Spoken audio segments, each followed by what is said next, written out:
Hello everyone, this is part 5 of What If Naruto was in Anbu at 6, and I hope you guys enjoy this video and to like, to subscribe, and check out the playlist, to see more comment down below. Now let's start the intro. They call me a god. They call me a god. They call me a god. The village hidden in the leaves, also known as Konohagakure, had always prided itself on numerous things.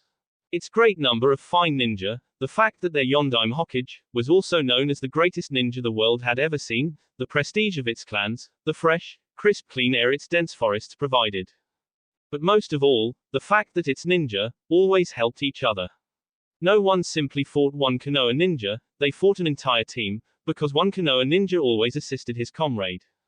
But in a single instant, that peace, that unity, that camaraderie, was shattered. Uzumaki Naruto, the demon of Konoha, the living weapon of the Hidden Leaf Village, had killed nearly the entire Shinobi Council in one fell swoop. Only 6 had survived. The Inuzuka and Aburame clan heads, Inuzuka Sum and Aburame Shibi, had been away on a mission, as had the clan heads of the Akamike and Nara clans. Akamike Chusa and Nara Shikito. The only 3 councilmen that had survived the massacre and had been present was the clan head of the Hyuga clan, Hyuga Hiashi, the Yamanaka clan head Yamanaka Inoki, and the leader of the Root Anbu division, Danzu. And the only reason those 3 had escaped was because Inoki had managed to invade the mind of Taiuya, making her drop the barrier just in time for the 3 to make their exit.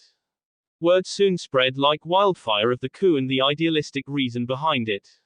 Naruto had taken the Cage Tower as his operations base. Too few remained to properly organize an attack against him. The Hokage and the council was dead, none held the rank to order an assault by the Junin and Anbu. Until they reorganized, he was safe. It appeared, however, as if the Shinobi population and the civilian population would simply side with the Hyuga or Danzu when the time came. But that would soon change. Kakashi silently leapt up over the rooftops of the village of the Hidden Leaves. Rain pelted against his body, making small pit-pat sounds against his forehead protector. He ignored it, however, as he continued making his way up the Hokage monument, where he could see a figure standing above the 4th Hokage's head. In only a few minutes he made his way there, standing before the tall figure of Jiraiya the Toad Sannin. He walked up behind him. His face serious. Is it true? Jiraiya shrugged. Yeah, he killed the council. I was asking about the other little tidbit of information. Jiraiya looked to the sky. You're asking whether or not I still support him. Kakashi nodded. Jiraiya didn't even turn to face him, he merely continued to look upon the night sky. Finally, after almost a minute, he spoke. Yeah, I do. Why? Kakashi asked, shocked. He's planning on starting another war. No, he's planning to start another war that we can't win. Kakashi. Jiraiya cut in. When I saw him, that day in the council chamber, at first I thought he was insane, but, right now, I truly believe that he might very well be able to do it. He can bring an end to this never-ending spiral of war. It's a dream, Jiraiya, not even Sensei could hope to do it. Kakashi said somewhat somberly. A world without war, it was a nice dream, but, dreams were dust. Just a dream, Jiraiya said, his voice, barely a whisper, drowned out by the rains. He turned to face the silver-haired ninja, his arms crossed over his chest. Then Kakashi spread the word that Jiraiya, the second Sannin, the Toad Sage and Sensei to the Yondaime Hokage, will grant his full support to achieve Uzumaki Naruto's dream. Kakashi's single eye went wide, but before he could speak anymore, Jiraiya leapt off of the cage monument, the howls of the wind and the pitter-patter of the rain being the only things left in his wake. When news spread throughout Konoha that Jiraiya of the Sannin supported the demon, the civilian and Shinobi population were torn in two. Many wanted to head to the Hyuga clan house and seek refuge there, believing that the walls and might of the Hyuga clan would prevail over any adversary. The division was literally splitting Konoha in two. It would be made apparent in the next fateful event. Naruto stood at the balcony of Sarutobi's old office, staring over the village of Konoha. He could see the Hyuga clan house at the other side of the village from this vantage. He turned at the sound of the door opening. Jiraiya, the strongest shinobi currently under his command, entered with a calm expression on his features. The Toad Sannin walked past him and leaned on the railings of the balcony.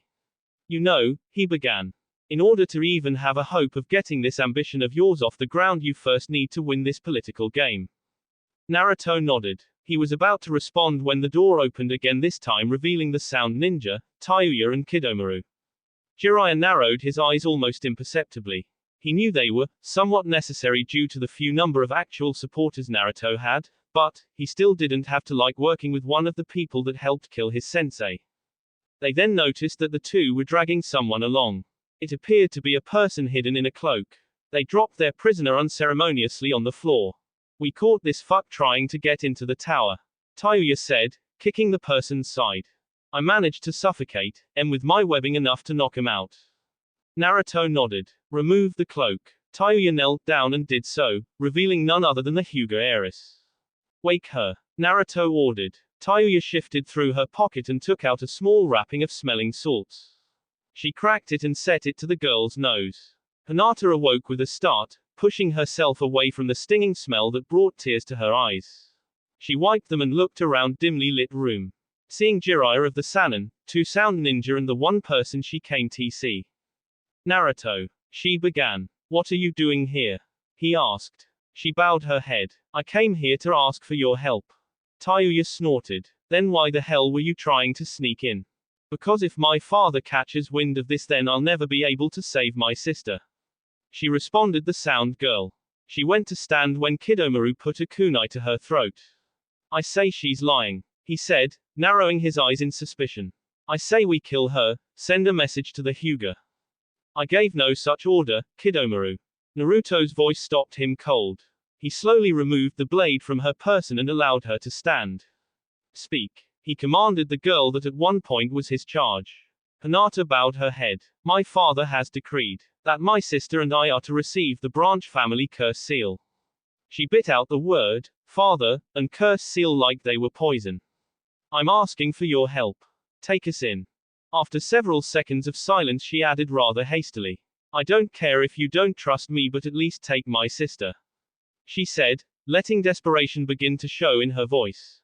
Naruto idly found himself mulling over the reason she would do such a thing. She cared not for her well-being but that of her sister. The reasons for such acts of selflessness continued to elude him. Nevertheless, now was not the time to ponder his little curiosity. He had a civil war to win. "You seek asylum," he said slowly before turning to Jiraiya. "Jiraiya, would you know how to destroy the branch family curse seal?" The toad hermit paused for a moment before he nodded slowly. "Yeah, Minato was planning to eliminate that division of the main house and branch house bullshit. So he had a branch member secretly take scrolls from the Hyuga vault and give them to him. He did some research on what the guy gave him, and we discovered that what the caged bird seal does is that it disrupts the electrical discharges in the nerves that go from the brain to the heart. When that happens, the brain cannot tell the heart to keep pumping, and basically, after about a minute or so, the person dies. Based on his research, I'm pretty sure I can remove the caged bird seal without much problems," he explained. Naruto nodded and turned back to Hinata. "I will assist you, under 2 conditions," he stated slowly. Hinata nodded. "Anything," she responded. "First, you are to return to your estate and secretly spread the word among the branch house members, that should they side with us, all of their caged bird seals will be removed. Should they accept the offer, they are to leave the Hyuga house, under the cover of darkness in 3 days. Our preparations will be made by then." "How do you know one of those branch guys won't just tell this to the main house guys?" Kidomaru asked. "Because the branch house is loyal to the branch house, and each and every one of them wants freedom. We can give them that," Naruto explained. "It had some risks, like all strategies, but the gains far outweighed said risks." Hinata nodded slowly. "It would be difficult, but it wasn't so bad. The bitch would be getting caught." "And the second thing?" Naruto turned his attention back to her. "When you and the branch house arrive, you are to make an official declaration that you found evidence that your father was planning to place a monarchy, with the Hyuga as the ruling class once this was over, and every civilian and ninja below Junin that was not part of the main house of the Hyuga clan would have the caged bird seal." Hinata at this point stopped, her eyes wide in disbelief.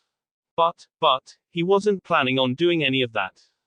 "I know," he answered, all but shrugging. "We are at war, Hinata. Your claim to have found such evidence will turn both the majority of the civilian population and, more importantly, the majority of the ninja population to our side." Hinata looked away and bit her lip. It was one thing to free the branch house, something she had dreamed of doing already, but to discredit her father and half of the clan that way. Admittedly, her father was a bastard, who preferred his political image rather than his own family, but, still. She took a deep, shaky breath and thought of the one person she had gone through so much trouble of sneaking out of the Hyuga house for. Her sister Hanabi. If she had to do it for anyone, she would do it for her. She looked straight into the shadows that covered Naruto's face and nodded determinedly. I'll do it. Naruto himself nodded. Good. Return to the compound and spread the word. They must leave in 3 days. Anyone that comes in sooner or later will be considered a spy and dealt with accordingly. Hinata nodded, and with a deep bow she turned and left. 3 days later. Hinata Nichan. Hanabi whispered as the two leapt from one of the windows of the compound. Are you sure about this? She asked as she looked around, somewhat scared. Hinata nodded. She knew the path would be clear, simply because the branch house members were the ones on patrol, while the main house rested inside. A woman, who Hinata recognized as a branch member, dropped down next to them. Hinata-sama, Hanabi-sama, please, we must hurry, it won't be long before someone of the main house realizes we are gone. She whispered hurriedly as she began dragging him along. They reached and leapt over the wall without incident, and as soon as they did, Hinata could see the shadowy forms of other branch house members leaping through the rooftops, heading for the cage tower. As they were about to follow, however, a single figure dropped down in front of her. She snapped her eyes up and felt them widen in fear as she came across the form of her father, deep scowl etched across his face. Hiashi snapped his eyes to the fearful-looking branch member standing next to his two daughters and began forming the seal that would activate the cage bird seal. Kaiten. Hiashi snapped his head to the side just as the spinning shield of chakra formed, hitting him and knocking him away, smashing him into a building. The sphere of chakra dissipated, revealing Neji. Hinata said, astounded that her cousin had come to help her. Hinata-sama, run. I'll stall him, he said, settling himself into the Juken stance. Hinata stood, but Neji. Just go, he yelled. Soon the shock would wear off and Hiashi would deal with them, he could only buy 10 or 20 seconds. He turned to the other woman. Take them now, he said desperately. The woman hesitated for a moment before nodding and grabbing both Hinata and Hanabi by the waists before they could protest. Neji, she yelled, struggling to release the woman's hold on her. Neji looked back to Hiashi, who was just beginning to pick himself out of the rubble. The man stood and glared at his nephew. You do realize that you just dug your own grave, Neji? He said coldly. The youth simply nodded and took a deep breath. At least I die with a clean conscience. He looked straight into the older man's eyes. Can you say the same? Hiashi narrowed his eyes before forming a single seal. Neji grasped his head in pain. As the seal took effect, he then gripped his heart once before falling over, dead. The Hyuga clan head looked to the distance, where the cage tower was. Soon, a purple barrier formed around it. He narrowed his eyes. Now he was worried. Once more, word spread through the village that half of the Hyuga clan had defected to Naruto. Compounding this was Hinata's statement regarding her father's supposed plans, spurring fear into the people. Outrage was fierce and immediate. Now, many people feared even approaching the Hyuga estate. These same people were wary of Danzo's militaristic policies as well. Despite this, however, Naruto's camp and power had not grown. As mistrustful as they might have been, the remaining population was still terrified of the notion of a rule under the demon of Konoha. The small rift that had formed was now tearing actively the country in two as panic made way for disorder, and disorder carved its way to violence, with mayhem and riots spreading through the streets of the city. Too few remained to enforce order. The gap was widening. Naruto shifted through the report Jiraiya had written for him. They now had roughly 75 Hyugas that had knowledge of the ninja arts and 30 to 40 that did not and were merely maids or servants. Those he had placed to handle the administrative works, while others were assuming the roles of sentries and scouts. The most experienced training the weaker clan members. A Hyuga entered the door. Naruto-sama, he said, bowing. Naruto found it strange, this perspective. Instead of being the serf, he was now the commander, not the commanded. It was quite odd for him. What is it? He addressed the man. There are several ninja that are requesting an audience with you. Do you have the names? The man nodded slightly. Yes, one is Hitaki Kakashi, another is Maito Gai and Yuhi Kurenai. It appears that Gai has brought 2 of his students as well. 3 of Konoha's elites. Naruto mused. He nodded. Very well, escort them here. The Hyuga bowed once before exiting the room. Moments later they entered. He noticed that Kurenai, judging by her body language and demeanor, was upset and somewhat emotional. Maito Guy wore a somber frown on his face, as did his carbon copy behind him, along with the girl, who was struggling to keep from crying. Her eyes were bloodshot red and her cheeks held dried tear stains. So he addressed the most collected of the group. Kakashi, why are you three here? The copy ninja, in his ever lazy attitude, spoke up. Well, quite frankly, we came to join you. And what would be the reason for your decision? Kakashi shrugged and took out his book. A number of reasons, really. He said offhandedly. Speak them, Kakashi, or leave. Naruto said, quickly losing patience with the man. Kurenai, for her part, was glad that he was directing his questions to Kakashi. She was not sure if she could answer them properly, reliving the events that had occurred just hours beforehand between herself and Asuma. Kurenai, have you lost your mind? He yelled at her. How can you even think of supporting him? He'll lead us all into a stupid war that none of us can win. He'll bring the leaf down around our ears. Asuma. Kurenai spoke calmly. The Hyuga clan wants to enslave us, and Danzo will eventually do the same thing Naruto wants to do. At least he has the strength to back up his claims. She said. That is a monster. He'll burn the world and say it's all in the name of peace. And what of the Hyuga and Danzo? At least the Hyuga have emotions. And whose fault is that? She snapped, glaring at him, her ruby red eyes narrowing in anger as she walked up to him and poked him in the chest. It was your father who made him that way. If someone is to blame for what he is, it's him. Asuma threw his cigarette to the floor and closed his eyes, his expression showing his distaste. Look, Kurenai, do whatever you want. It was an event replaying itself throughout the city.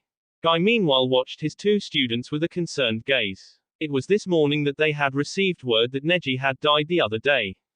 Guy had rushed to the scene and found that there was no blood, no superficial wounds of any kind, so he had quickly deduced one thing. The Branch family curse seal. Lee and Tenten were both orphans. The girl lived off of an inheritance her parents had left her after the QB attack, and he had all but adopted Lee. When he had told them the news, their first reaction had been disbelief. They kept asking if he was joking. When it became apparent he was not, they had both cried. He had hugged them then. Not his usual boisterous yells of youth hugs that he had given them as a team, but a comforting one. Letting their tears soak the shoulders of his Junin vest. It had been Neji's death that had pushed him in his decision to come here. He could not go to the Hyugas, even if the claims of them wanting slavery were false. He could never support a clan that killed their own in such a way. Lee and Tenten had followed. He was brought out of his reverie by Kakashi speaking. And the last reason would be because your ambition is something that we might need in this world. Naruto nodded. Very well. And you, Maito Guy, what is your reason for joining me? Guy cleared his throat and spoke seriously. Well, to be perfectly blunt, you are the lesser evil. Even should I choose to lead the Leaf to more war after this is over. Guy paused before nodding slowly. Naruto turned to Kurenai. I assume that would be your reason as well. She too nodded. A silence descended upon him for a few minutes before Naruto spoke. Very well. You are dismissed. One of the Hyugas outside the door will lead you to your rooms. The 3 Junins and 2 Genins bowed once before leaving. It was soon after word spread that Kakashi, the copy nin, Maito Guy the taijutsu master, and Yuhi Kurenai the genjutsu mistress had joined Naruto. That ninja, from Anbu to Junin, began to join Naruto, having what were arguably Konoha's 4 most powerful ninjas under his belt, had added a form of prestige and, more importantly, power to his bid for rulership. It was at this time that Hyuga Hiashi began to counter the accusations laid against him, counter-claiming that, rather than lying, that his daughter was being influenced by the power of the Kyubi no Yoko. In light of this equally false claim, many of the civilian populace began to turn to him once again, as did a number of the ninja. When the head of the Aburame, Akamaiki, Inuzuka and Nara clans returned, things only seemed to get worse. Aburame Shibi, Shino's father, had declared that he would side with Naruto, surprising most of the clans. A small faction of Aburame clan that disagreed with him had fled to the Hyuga estate. The same thing had happened with the Inuzuka clan, only that it had been the opposite factions. Tsume had sided with the Hyuga clan while a faction of the Inuzuka had joined Naruto. The Ino Shikachu trio had joined the Hyuga clan. A powerful blow against Naruto's claim, all but equaling the clout of Kakashi, Kurenai and Guy at his command. These two events had garnered most of the civilians of Konoha to join the Hyuga clan. It was only by the names of the ninja joining Naruto, however, names such as Shiranui Genma, Materashi Anko, and Morino Ibiki, that the ninja population was finally swayed to place themselves under his command. Now that everyone is in place, all that remained to be decided was the victor. Naruto stood in what was now dubbed his office with a group of his strongest ninja in it. The previous Sound 4, 5, stood by the far wall, exchanging weary glances with the Konoha shinobi, which consisted Jiraiya, Kakashi, Kurenai, Guy, Anko and Ibiki.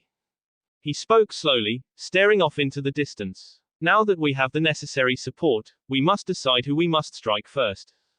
Jiraiya took it from there. The problem is that, since we are practically even against both the Hyuga and Danzo, then if two factions fight, the losses they would inflict on each other would give the other remaining factor the opportunity to beat the victorious side. But striking both at the same time is out of the question. As a wise man said, if you go after two hares you will catch neither. Anko spoke. But, why hasn't Danzo attacked us yet? I mean, he hasn't made a move to kill us before we were prepared, so that means that he isn't that much of a threat. Jiraiya shook his head. No, it was just that the majority of his route Anbu were out on mission and he couldn't make his move against us. My spies have confirmed that. Tomorrow though the last of his ninja will arrive, meaning he'll be at full strength again. Kakashi spoke then. The Hyuga clan have nearly the same strengths as us, so I would attack them. Danzo and his Anbu are relatively normal ninja and few if any have bloodline limits, so I think we can handle them after the Hyuga are dealt with. As the argument continued whether to attack the Hyuga or Danzo first, it was interrupted by the leader. We will attack them both. His voice silenced the arguing individuals in an instant. Jiraiya turned to him. Naruto, dividing our forces at a time like this is foolhardy. We will not divide the troops. He explained, cutting him off. I will go and deal with the Hyuga clan. By yourself? Kurenai asked, openly gaping at him. It's official. He's lost it. Tayuya muttered to herself. Naruto. Kakashi spoke up. You know that, up until this point I have supported you in almost everything you've done, but I must say this, are you completely out of your mind or just pretending for dramatic tension? The Hyuga clan taijutsu is considered to be the greatest taijutsu in Konoha. There is no way you could beat them all even with their currently weakened state. Not only that, but they have nearly the entire Inuzuka clan and more than half of the Chunin population of Konoha aiding them, along with the very powerful Inoshika Cho trio. Ibiki spoke up. They continued to argue with him until he calmly spoke up again. Enough. This is what I have decided. Jiraiya, you are to lead the attack against Danzo. I do not care how you do it, but you have 3 days to prepare for it. You are all dismissed. He spoke with a tone that indicated his decision was final, and while most of them didn't like it, they each filed out.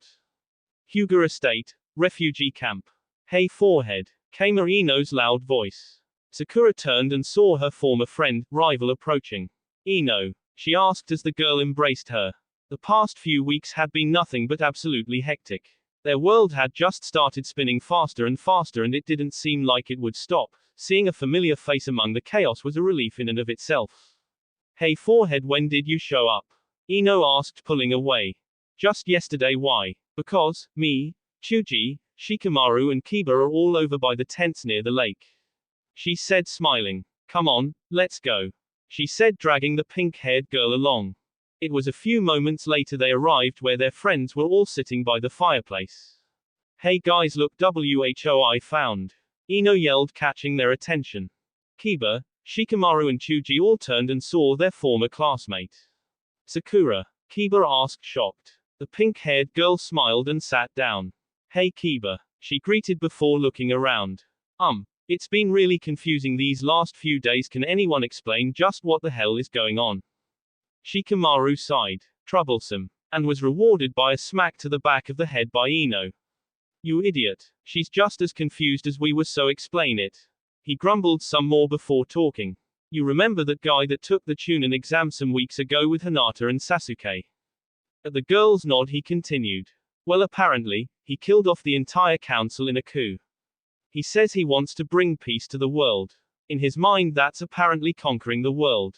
And so now, the village is split between the Hyuga and their supporters, namely our clans, a guy called Danzo and his division of Anbu and this Naruto guy and his supporters, were at civil war. But, Who would support a guy that wants to conquer the world?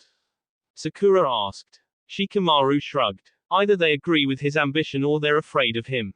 Supposedly he's got Jiraiya of the Sannin, the copy ninja, Hinata Sasuke and his old sensei, Kiba's and your old sensei Kunai, half of the Hyuga clan itself and most of the Abarames helping him. That would include your old teammate Shino. Sakura and Kiba both looked somber at that. Shino was a good friend. The fact that they may possibly have to fight against him was not something they wanted. Meanwhile, three men watched the children with grim faces. Did we make the right choice, Shikito? The largest one asked. I don't know. And it's too troublesome to figure out. Shikito said with a sigh. I cannot support him. Inoiki said. I will not support him. Wars are not won overnight, they can last years, decades even. I won't raise my little girl in the same environment we grew up in. It isn't right. The blonde-haired man said. It's a good goal, but the price will be much too high. He stated somberly. Shikito and Chusa said nothing, there was simply nothing to say. Naruto stood in contemplative silence. He was making a mental list of possible strategies he could use against the Hyuga. He knew the layout of the estate, it had been part of his training to know every major clan district in Konoha in order to properly defend it should one clan be attacked. Ironic, that what they had once been using for their protection, was now going to bring about the downfall. He was snapped out of his thoughts as he heard footsteps behind him. He turned and found Hinata approaching. She stopped, about 5 feet away and looked at him for a moment before she spoke. I heard that you were going to lead the assault on the clan house. A nod was her only answer. She nodded, looking down. I see, was her response before she turned and left. Naruto did not know why, but he felt compelled to give her a choice. Would you like me to spare him? Hinata stopped for a moment before she said one word. No. Hiyashi stood in his study, shifting through the blueprints of the Hokage Tower, to see if he could find some kind of weak point or perhaps some passageway he could use to sneak in. He snarled angrily when he came up with nothing. The tower was built as a virtual all-or-nothing last-stand fortress. From both the outside and in it seemed as if it was nothing more than an administrative building, but it hid a myriad of trap doors and booby traps, along with a virtual honeycomb of secret doors within the building itself. They all linked up to the main office, but there was no passage that could get him into the tower, lest it be from the front door. He sighed tiredly and rubbed his head. It was then one of the main house members that had been placed as his personal guard barreled into the door, Hiyashi-sama. He said, bowing. One of the Inuzuka scouts reported that a battle is currently taking place at the outskirts of Danzo's route Anbu base. Hiyashi paused. If the demon was moving against Danzo, then he could ambush his troops when the battle was over and they were still tired. He let a slow smirk cross his lips and was about to issue the order to organize the men when a faint yell reached his ears, followed by several large crashes. There was silence after that for a second, then 3 huge explosions shook the compound. What the devil? He ran out of his study. He made his way down the hall and towards a second-story window that overlooked the courtyard. What he saw made fear grip his heart. The entire east side of the courtyard was demolished and the great pristine walls that had previously surrounded the area were now nothing but rubble. 4 giant snakes, each differentiating slightly in color, rampaged through the area, slamming, biting and thrashing against the Chunin that emerged from their tents. Before he could do much, another series of explosions rocked the west wing of the compound. He rushed over immediately. When he arrived, he was not greeted by snakes this time, but by flames. Fire seemed to blanket the entire floor, the orange, reddish light casting the area in a hellish crimson. And in the center Hiyashi saw him, his single red robe-like hood, shading his face and eyes from view, his metallic mask glinting in the firelight. 2 blades, baptized in scarlet liquid, seemed to move as if they were made of it. The flowing, graceful, yet brutal movements, somehow managed to contrast yet blend, with the inferno around them. Naruto moved like a machine, leaning back to avoid a volley of shuriken. He turned to the attacker, whom was already in the air, leaping as if to stab him in the junction between his neck and shoulder. His toes curled inside of his boot, before his leg moved as if a blur, kicking the ninja solidly, between his chest and his stomach, pushing the wind clear out of him. He fell to the grassy floor, rolling once to escape the flames that even now still spread. The man was clutching his chest in pain, hacking and wheezing in an attempt to get air back in his lungs. He turned to face his next attacker, ducking under a spin kick before delivering a harsh backhand to the ninja's face with his right hand, followed by a slice across his chest with the sword in his left. The ninja fell over with a dull thud. The blonde-haired Jinchuriki faintly heard the sound of footsteps to his right over the roar of the flames and the screaming of the injured. He saw a dozen or so enemies to his side, forming hand seals for different jutsu. He sheathed his two blades and formed his own set of hand seals. Kaiten, Sukoku, he yelled, as flames came from his mouthpiece and spread across the ground like a wave. Before the flames reached them, however, he formed another set of seals. Futon, Atsugai, he yelled, extending an open palm. A massive gust of wind combined with the flames. The fire spread high, being carried into his attackers by the wind. Those that knew any form of water jutsu used it, but were left frozen in fearful awe as the flames continued their path unhindered. He heard their screams as the fire scorched them. Many were thrown into a wild panic, yelling as they ran around, flailing their arms about until they finally fell to the floor and ceased moving. He ducked in time to avoid a fire jutsu aimed for his upper body. He turned on his heel and saw more Junin, Inuzuka, Aburame and Hyuga beginning to form up as the confusion of his attack was beginning to clear. He narrowed his eyes before raking out one sword and rushing them. The first ninja was to his right. He quickly avoided the swipe he attempted, ducking under the blow, cutting him across the stomach. He moved on to the next one, two quick slices, one to the left hip, slicing the artery, another slicing off the man's left arm. He spun then, moving around the man in order to attack the one that was running up behind him. Surprised by the unexpected movement, he couldn't put up any form of defense, as Naruto delivered a vicious hit to his stomach with his left forearm, while at the same time delivering a harsh kick to the man's shin, making him flip forward, Naruto's arm being used as a pivot point. He screamed as he fell until finally, his head hit the floor, his neck bending back until it gave an audible crack. Naruto moved again, this time extending his arm forward, catching a Hyuga that had been approaching him with a clothesline, his forearm smashing into the man's throat.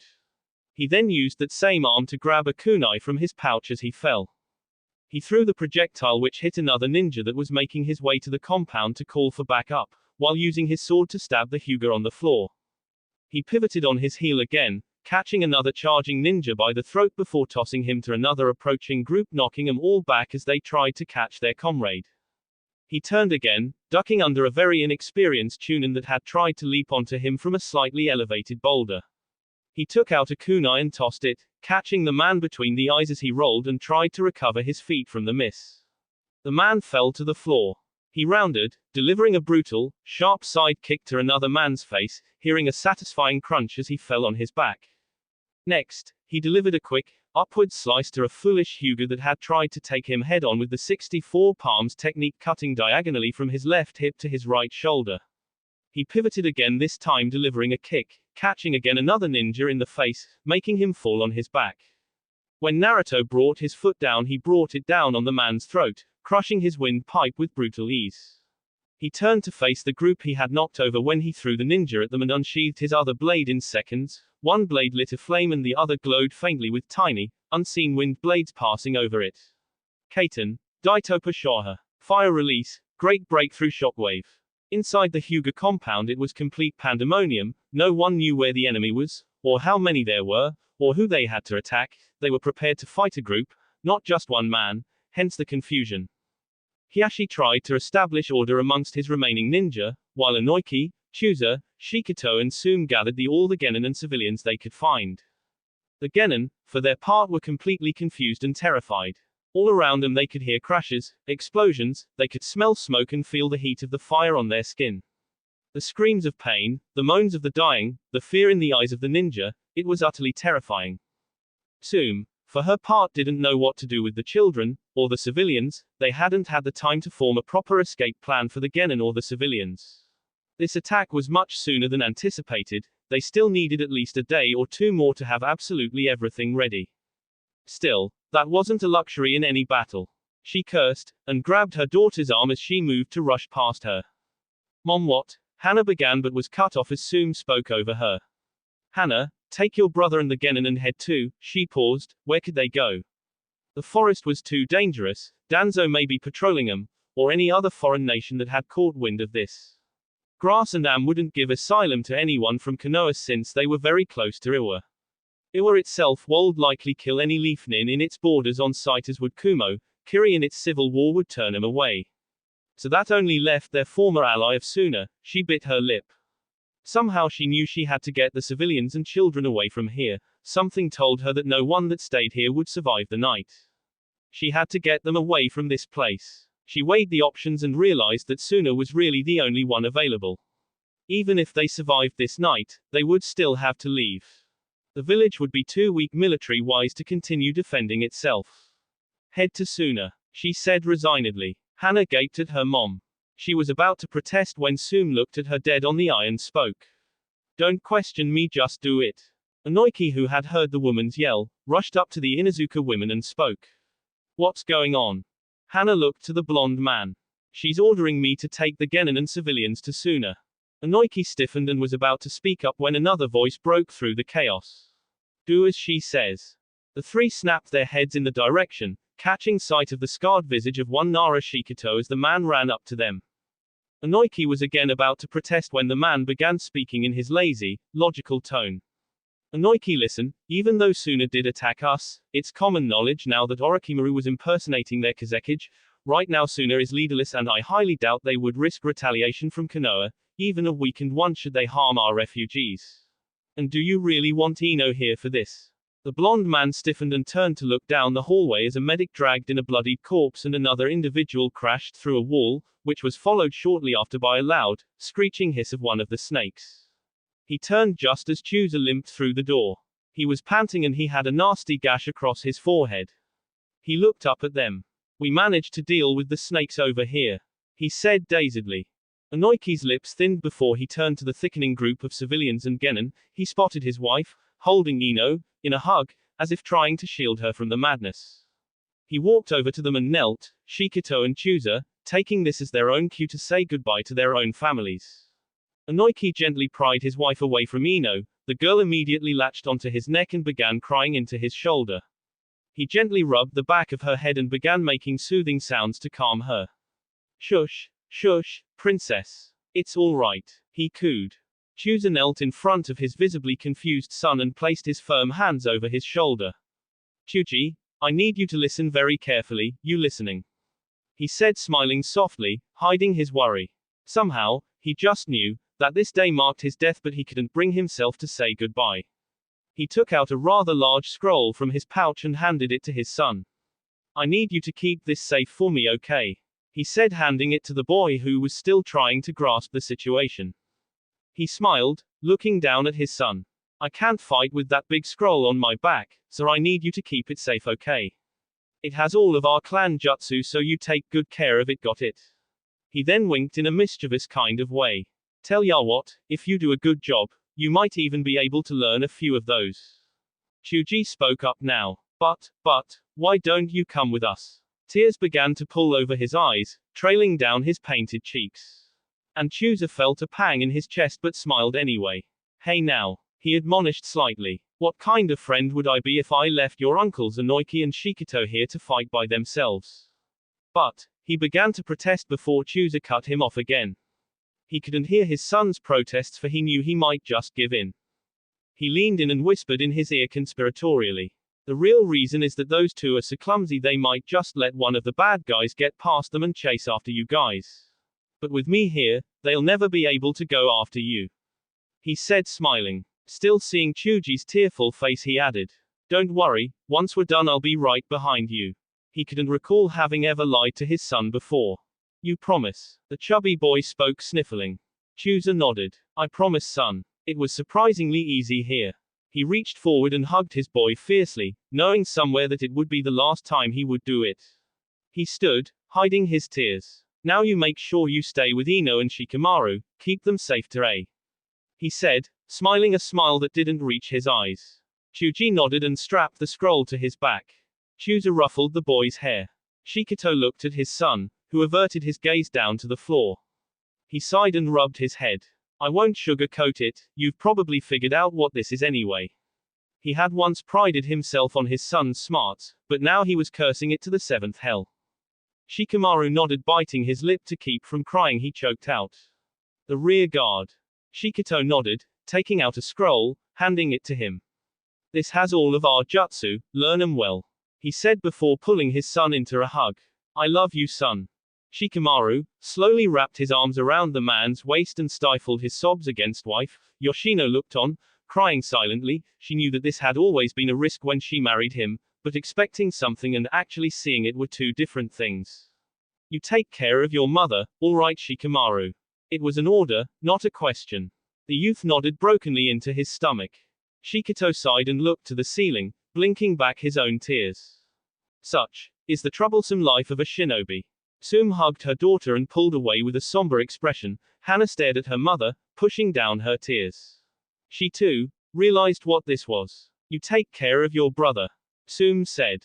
Hana nodded, wishing in the back of her mind that this wasn't happening, that it was all just a bad dream. Tsume looked to Kiba, who was pulling in more civilians from the east courtyard. He's too young to understand, she said somberly. Princess, Anoiki said slowly, prying her off, meeting her puffy red eyes. Princess, listen to me, I need you to go with your mother, Shikamaru and Chuji. She began to shake her head, her blonde hair flailing around wildly. No, I want to stay with you, Daddy, she sobbed more, her arms tightening almost painfully around him. Again he pried her off, slipping his clan scroll into her pouch, this time since he knew that in this hysterical state she wouldn't take it. He took a breath to say more, but just as he did, the wall down the hall exploded in a cloud of dust and fire. He pushed Ino into her mother, who wrapped her arms around the girl, holding her as she screamed for her father. He placed a kiss on her head before pulling away. Go. Go now. He heard Tsume yell to her daughter, who began hastily leading the civilians and Genin out through the east courtyard. No. No. Daddy. He heard Ino yell as Shikamaru and Sakura dragged her away. His fists clenched in effort not to run after her and hug her again. He finally turned and faced their attacker. Clad in crimson and black, he stood in the center of the burning debris, wisps of red chakra lashing out at everything around him, ruby red eyes that glowed darkly beneath his hood. In one hand, a bloodied scimitar, in the other, the battered and bloody form of Sarutobi Asuma. With a casual flick he tossed the elite Junin aside, his head hitting the wall with a crunch. Whether it was from the wood, or from his skull, none knew. Naruto's red eyes stared past the 3 dozen or so ninja between him and his prime targets. Inuzuka Tsume, Akamaiki Chusa, Nara Shikito, Yamanaka Anoiki and Hyuga Hiyashi. He stepped forward, immediately backhanding one ninja that approached, sending him into the wall, followed by an upward slice to a second ninja and a spin kick into another man that sent him flying down the hall and crashing into another of his allies. He grabbed another ninja by the wrist and spun around, swinging him like a bat. With his flailing legs he kicked 2 others and slammed into another until he finally crashed out one of the windows. He latched onto the throat of another ninja and with a quick snap, broke his neck. Hihashi watched the bloody display and snarled as his men backed away in terror. Cowards, 20 men run from just one. And Anbu, one of the few that had joined his faction, looked to him and spoke plainly. The narrow hallway nullifies our numbers, and no one wants to face those blades. More were cut down, dozens more. Until finally, the blonde's path of death ended as he stood before the 5 clan heads. The 5 individuals that stood before him and his ambition. That will be it for this video. If you want more, comment down below, like, subscribe. And see you guys later.